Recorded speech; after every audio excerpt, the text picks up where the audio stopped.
So hello guys, welcome back to our channel. Today I want us to discuss something about vehicles importation from Japan. A lot of you continue to reach out to me to get, how can I say, specialized sessions about vehicle importation, and I'm very happy to offer this support because if I can help you save 300k, 500k from your next vehicle purchase, why not? And I feel very happy. So I wanted to tell you something that make people have very bad experience with vehicle importation. So I know I have imported now several vehicles, just that they have not yet been cleared from the port. There is one that I'm waiting to be cleared this week, and I'll go and shoot a video when it arrives. Then we have like 5 more that are on the way. So every time we receive those vehicles, I'll be shooting videos. So I already did a video of the vehicle that I am inside now. You know, this is my first vehicle to ever import, and I gave you the whole experience, and my experience sounded very seamless, sounded very simple. But at the same time, I have met people who have gone through hell when trying to import. And I will tell you, why things can go extremely bad. They can go very wrong when you import the wrong way, and you will ever live to regret where you ever took that decision to try the importation route. So it is important that you don't make these mistakes because, as I have mentioned, a mistake in the importation process can make you regret big time. So it is good that you try and pass through experts, even if it's just discussions. Just make sure that before you click that button to make your payment through an online platform, that you are buying a vehicle from Japan, make sure that you seek experts' advice so that nothing wrong happens to you. So I'll give you 3 examples that make things go terrible when you try to import and things go wrong. So the first one is what we call fake bank accounts. Okay, so this is something that actually happened to a person I know. So what happened is that guy went to an online platform. I will not mention which one. So that is a platform that exports vehicle from Japan to all over the world. So he placed his order through the online platform. And then, when you place the order through the online platform, normally it will be like Jumia, whereby you might not have that personalized interaction with anyone, but your things will be treated, via email or through online communications. So once he placed his order, of course, it went to the guys selling. But the guys who are selling, there was a kind of an inside job.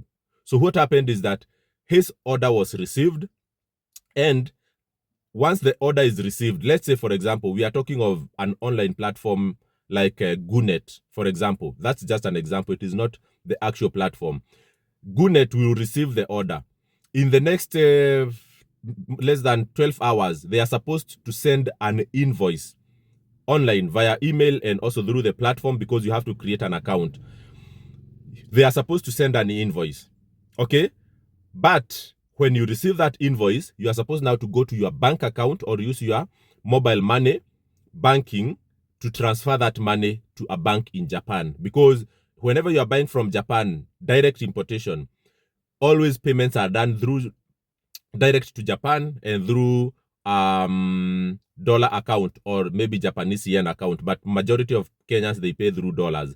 So while the guy was waiting for the invoice to come, he received an invoice, very close. Even in the design, everything around the invoice looked exactly similar to the invoice that was supposed to come from the company where he placed the order. I don't know whether you get my point. So, but the only thing that was different was the bank account. Okay? So the bank account was different. So the email was almost the same, but there was like, they have created an email domain with something hidden. Let's say if it's gunet.com, theirs was gunet with, let's say, another extra o.com. So if you are not keen, you might think that this invoice is coming directly from the one selling to you. And this issue of fake invoice is one of the biggest scam strategies for people to steal money from importers. So you must be very, very careful. Whenever you go to any online platform and you place orders, make sure that you get your invoice, through a verified email account that resembles the website domain. So if you need a verification around that, I can also help you with that. But I know a lot of you understand what I mean. For example, if it is safaricom.com, you must get all your emails from, let's say, joseph@safaricom.com. But, these scammers, they will try to put Safaricom with .m.com. So if you are not keen, you might think this is something coming from the original Safaricom, but it is not. So when you go to the bank and make your payment to the wrong bank account, that money is completely gone and you'll never get it. And some people will now start saying that the whole of that website is a scammer, the whole of SBT is a scammer, the whole of Before is a scammer. It's not. It's just that there is some inside job that happened with some employees. Of course, even in banks, we have those situations. They communicate to other people outside the organization that they have received this order, and then they share your details, and then you receive an invoice with a wrong bank account. So be very, very careful. Before you press that button of saying send money, make sure that you are sending money to the right account. And that's why I always advise people, who come to me, that make sure that you don't pay to these bank accounts using your mobile platform or your online banking platforms, because you can easily make that mistake and you might not even detect some of these stuffs. But when you make the payment through money transfer agents, okay, either you go to your bank or you go to a money transfer agent. Okay, there are these companies or bureaus that are specialized in sending money either through Western Union, through whatever, Visa or something. They will transfer your money securely, and they will give you time even to verify if the recipient is the one that you needed to send money to before you press that button. So be very, very careful, because if that goes wrong, you will never ever dream again of importing a vehicle. The other thing I wanted to mention here is that some people will find contacts from Japan and start saying that they have found contacts who can help them in sourcing vehicles from the auction. One thing I want to tell you, if you have any contact in Japan, people in Japan specialized in certain markets. Nobody in Japan will ever tell you that they sell all over the world. Okay? For me, the guy I use, he specializes in East African markets. So he knows very well Kenya, he knows Tanzania, he knows Uganda, and to some extent, Zambia. So he knows so much about the ports where the vehicle will arrive. He knows about the regulations in that country. He knows about the KEBS requirement. He knows about the taxation. So even when I reached out to him, he was actually the one giving me advice and telling me, for a vehicle like this, I suspect you might have issues with KRA. This duty is too high. This one, there is a risk of it not passing inspection. But there is also another guy that watched my videos and reached out to some people online from Japan. And when he reached out to them, those people were actually asking him, are there any requirements in Kenya for vehicles? Is there any inspection required? What port or what CFS? So CFS is the offloading area within the port of Mombasa, because the port is wide. So he was asking which CFS area will the vessel dock when it arrives. So, and I was telling that guy that, you see, the person who is asking you those questions from Japan, if he is an expert in exporting vehicles to Kenya, he should be the one advising you. So be very careful, because some people will tell you that they export vehicles wherever, but the moment you pay them, okay, they will just deliver the vehicle to the port. And if that vehicle passes KEBS inspection or fails, they will not have any liability. So make sure that whoever is your contact, whichever website you are talking about, make sure that your contact person is an expert in bringing vehicles to your market. If you are watching me from Uganda, make sure that you are dealing with a person who brings vehicle to Uganda. If you are in Kenya, make sure that you are dealing with a person who brings vehicles to Kenya.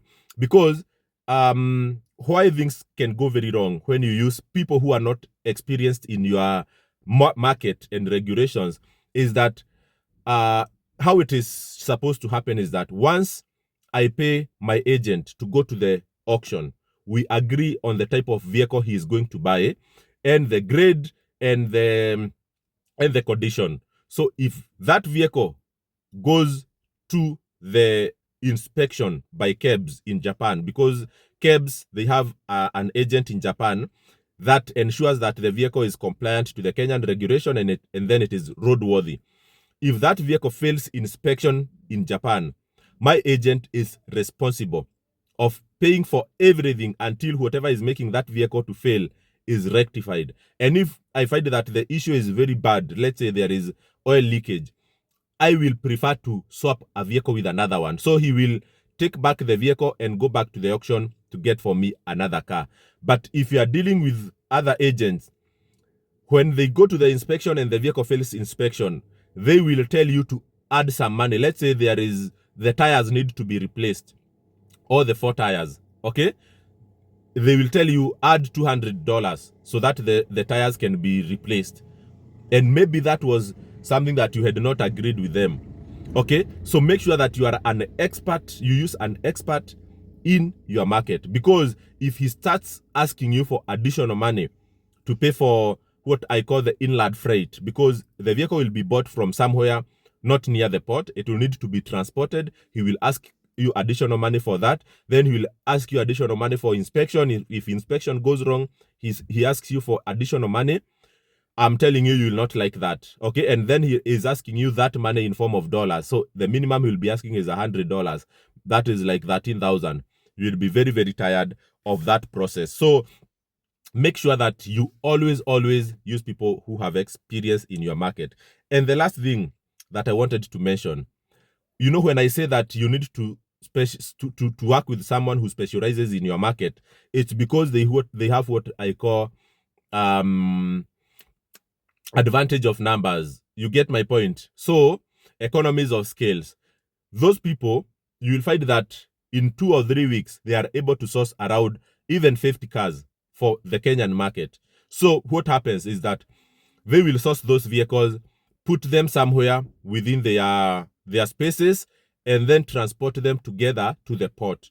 Okay, so there you are inland freight. So that the cost of transporting your car from the town in Japan to the port will be cheaper. And then when you get to the port, they get special rates for people with more than 15 vehicles.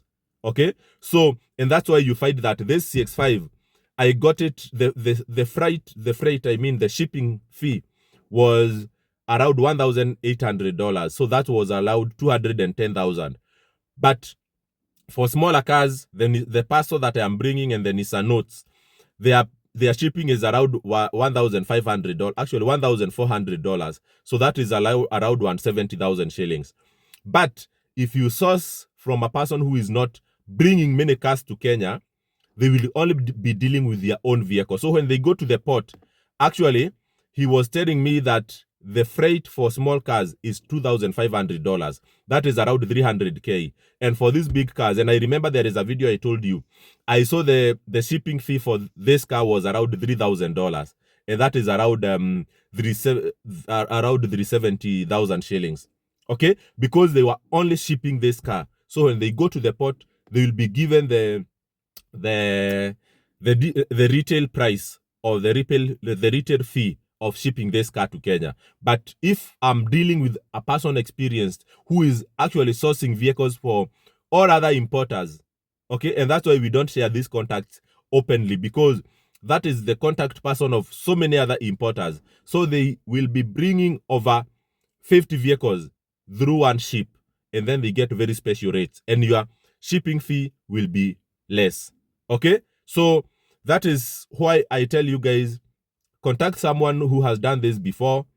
Maybe they might ask you for a small fee just to discuss these things and explain to you, so that you can go and import it by yourself. If you don't feel confident, you can also trust them to bring you the car, because if you try it and it goes wrong, the thing is it can go really wrong and you regret it big time. But any other thing that you do through an open process, I'm very sure that you'll get a very nice car and you live to love it. All right, guys, I hope I have taught you something small. If anything, my number is there. Always reach out to me and we can organize a meetup over the weekend over coffee and share with you some of this information. Cheers and bye-bye.